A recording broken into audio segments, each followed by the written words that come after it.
hope you're having a beautiful start to your July and just a wonderful day filled with hope and joy and laughter and goodness.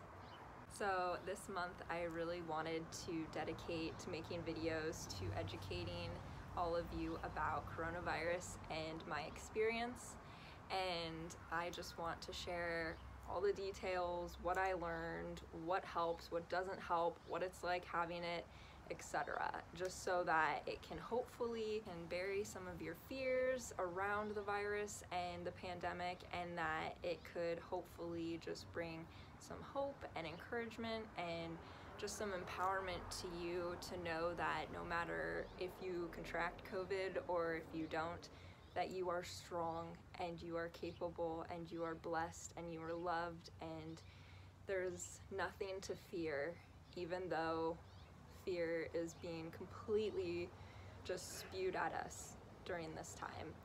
But to really hold on to the truth that we will be okay, everything happens for a reason, and we grow from every experience, and we even grow from the traumatic ones.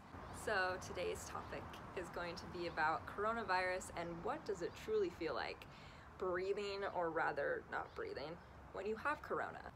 So I grew up with childhood asthma, and I was on the nebulizer, I was on my rescue inhaler, I was on my daily inhaler, my steroids, my inhaler steroids, and I would have asthma attacks, allergy attacks, and it wasn't really severe, but it was well experienced to where I knew what an asthma attack felt like. And being able to grow up with asthma and learn the mechanism of how asthma feels and works really did help me identify that there was something wrong in my lungs now, experiencing COVID. And while they are two different mechanisms and two different ways that they manifest in the lungs, it reminded me of my experiences with asthma as a child. So then when COVID came around and we were dealing with patients who had COVID and other staff members who started to develop COVID, I made sure I tracked all my symptoms daily just in case I contracted COVID. And I'm really glad that I did, because I now have a diary of symptoms and a timeline and everything I experienced from day one to now. And I'm really glad I did that, because now I can share that with you. So the very beginning of COVID and how I knew and intuitively knew that I had it inside of me was I began to become more out of breath, and I found it very weird because I wasn't feeling that. Like, I went from my work office clinic to my car in the parking lot and I was really out of breath, and I thought that was just so weird, but I was also like, maybe it's just allergies or I'm catching a cold. You know, like, I'm not gonna catch COVID, I'm not gonna catch corona, it's not gonna come near me, even though it's like right in front of me. I'm not gonna get it. So yeah, that obviously was wrong. But in the beginning I noticed my lungs, I would be out of breath like when I would walk a little more, and even like when I would walk from my kitchen to my bed, and I lived in a studio, so it wasn't that far, but I was out of breath going from my kitchen to my bed in my studio. And then that's when I was like, oh dang it, I think I have it. But I wasn't 100% sure, because my fever never went up past 100 during that time. It was just 99. And so anyways, back to the breathing aspect of it. So the beginning of corona, it felt like I was just out of breath constantly, like trying to gather air, and that I just didn't have air. And it was just very weird, but it was very mild. But then in the beginning of April, that's when it all changed. That's when it manifested into something so much greater, so much scarier, so much more real, and that's when I was also diagnosed. I tested positive and diagnosed with coronavirus, and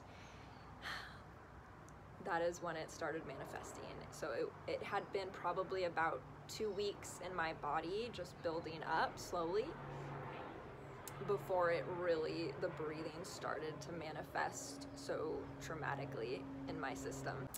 So it felt like you could not catch your breath. It felt like you were slowly suffocating and nothing was helping you have relief from it. You felt like a fish out of water. That's how I felt, a fish out of water, and I was just gasping for air. And then I just noticed when I would talk a little bit more, because I started working from home virtually during that week, and I was on the phone with patients, right, doing patient care. And so when I was calling them, I was noticing I had to take long breaks in between calls because I couldn't breathe after talking. Like, even after a few sentences, I just could not breathe, and it was hard. It was really difficult. So that kept building up into more intensity, and then finally that first weekend, April 3rd April 3rd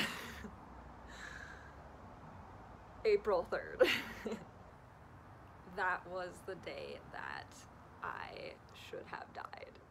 I should have died on April 3rd. That was the most scariest thing I've experienced with my health, and that says a lot with everything I've gone through. So I had to switch locations into the car because everyone was a little bit noisy in the neighborhood. So anyways, so on April 3rd, that's when the breathing symptoms became so severe that I actually was spinning so bad. I was constantly trying to get air, and I was like yawning because I couldn't get air. I was always yawning, and then even when I yawned, it didn't feel satisfied. And then I just kept trying to gasp for air. And I just remember texting my mom and asking her, begging her to come over, because that was the moment that I realized, like, this is gone from mild to very severe, and I couldn't breathe at all, and I was getting so dizzy because I had no oxygen coming in me that I began to black out. Before that happened, I texted her and asked her to please come help me set up the nebulizer. Even though it's so simple, I just could not do it. I couldn't move. Like, I had to stay extremely still to get any little bit of air. And I just remember it was absolute hell, waiting for my mom to get there, and that's when I blacked out. And then I like came back into like consciousness, and she was outside on the porch. You know, she didn't get near me. She stayed outside on my porch and put together the new box nebulizer with gloves and mask, of course. And then she left it there, and I was able to force myself to crawl and get it, and force myself to take it.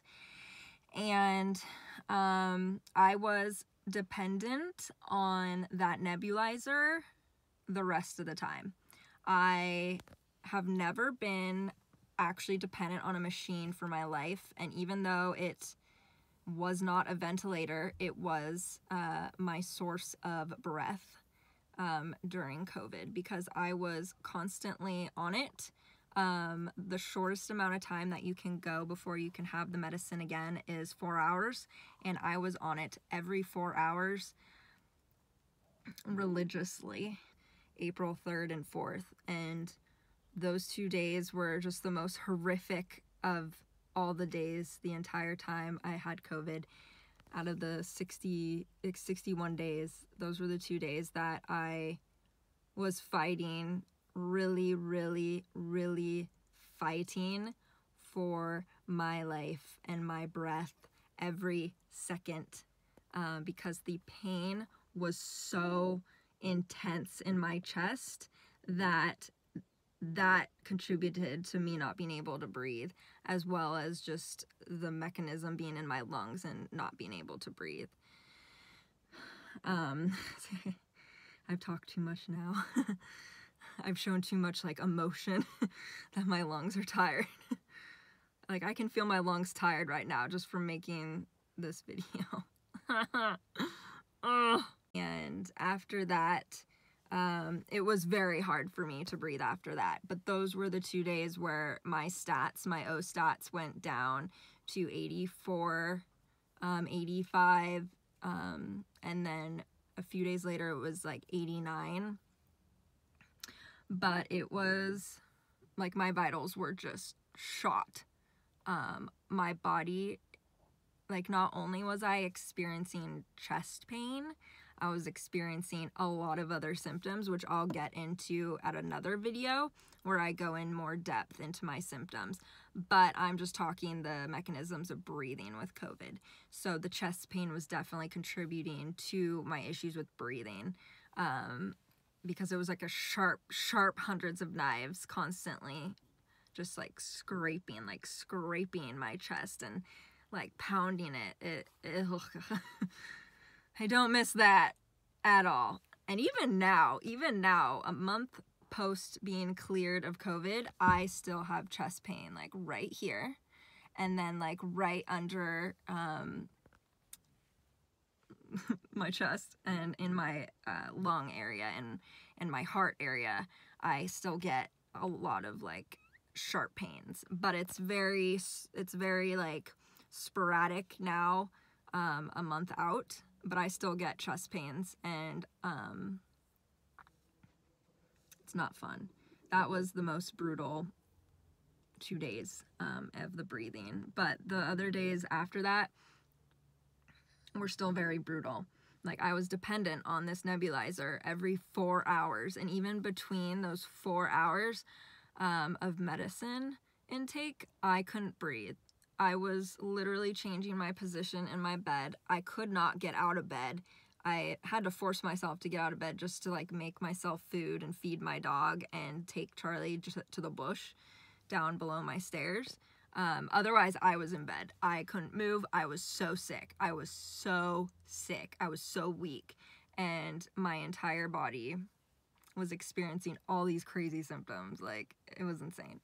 But the breathing, it felt constricted. It felt like my lungs went from like down here to like here, and it felt like I could only like breathe here, and it capped it off here. And it still feels like that sometimes. Not as bad, but it still feels like my lung function decreased to the point where it's like, okay, what happened to the bottom part of my lungs?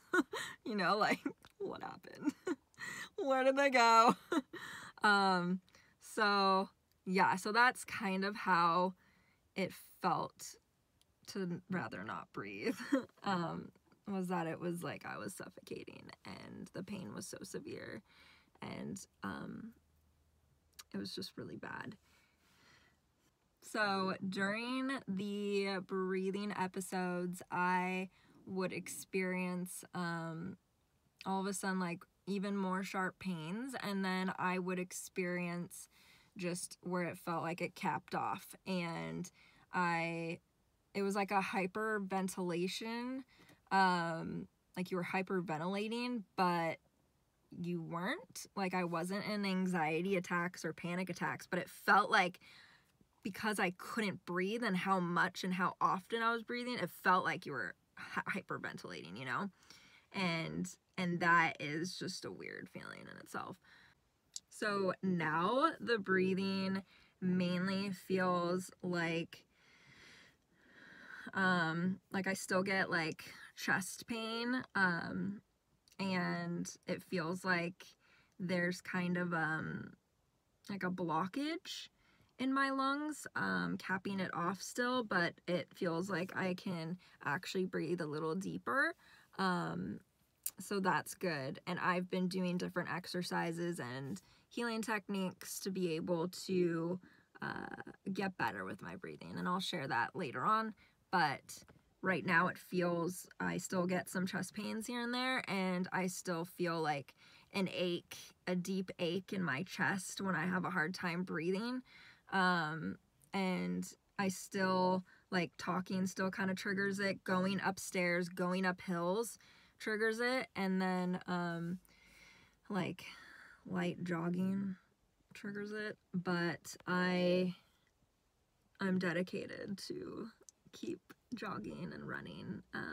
This month I'm gonna try to incorporate that more consistently, because I need to, you know, heal my lungs. Like, it's been too long now that I haven't really been able to breathe. And it's just horrific feeling like you can't breathe and having like lung damage after COVID when you've never had lung damage in your life before. So it's unique. It's a unique experience, and I know a lot of people don't get the breathing issues, but the ones who do, I feel you. It's horrific.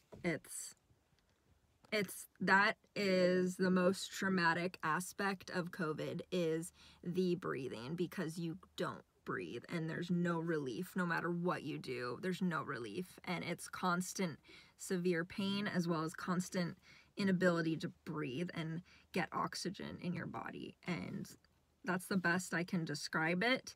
So if you have any questions concerning breathing and asthma and COVID, just subscribe to my channel, like this video, and comment below your question, and I'll be so happy to answer and connect with you and just be able to help, you know, encourage and comfort you, and just bring more knowledge around COVID and what it's like to actually not be able to breathe with it, because it's pretty brutal. And I'm one of the fortunate ones that was able to have such a severe case of the breathing and be able to survive it. Still don't know how, honestly. I don't know how I'm still alive. Well, I do. God. I'm meant to be here because he kept me alive. It wasn't my time yet, but after experiencing that, you know how fragile life is. You know how fragile your lungs and your organs are, because you feel it. So you feel it. It's crazy. So I just want to remind you that every person's body is going to be different. So COVID will manifest in your body differently than how it manifested in mine. So don't be scared, don't be discouraged, don't be fearful that just because I had more severe breathing that almost took me out, it doesn't mean that that will happen to you. A lot of cases do not have the breathing issues, whereas a majority of the cases do have it, but at different levels of intensity. And I have asthma as well as other autoimmune diseases, and I think because I have asthma, that's why it got so brutal in my case, and it manifested so greatly in my lungs, because I have the asthma that I grew up with in childhood. So that's what I believe, because I know other people who it was more like a bronchitis pneumonia that lasted like a few months for them, where it wasn't so much of like suffocation and your lungs collapsing. So yeah, it's gonna be different for each person, and if you have any questions, just let me know, and I'm happy to talk to you and bring any type of comfort that you need during this time, because we are all in this together, and I just want to educate and share my experience with all of you to be able to hopefully, you know, lessen the fear. Like, even though it was intense, yeah, it was definitely a moment of fear here and there when I couldn't breathe, but I tried to hold on to my faith, my hope, and my trust that I'm strong enough to survive this. I'm strong enough to fight this. My body is capable. My body is healthy and strong. Even though it was battling a mechanism that tried to destroy it, I held on to the truth and the positivity and the faith. And I truly believe that is what helped me overcome those horrific moments that were a little bit more traumatic. So I hope this video brought some clarity to you about what it's like to breathe, or rather not breathe, with COVID. And I just hope it will encourage you to know that you are a survivor, you're strong, you're courageous, you're brave, and you can face anything that comes your way. And especially COVID, if you end up contracting it or a loved one does. Just keep having faith. And don't feed into the fear, because it's important to really hold on to hope and faith and trust during this time, because it's a battle. COVID is a battle, and it can be won.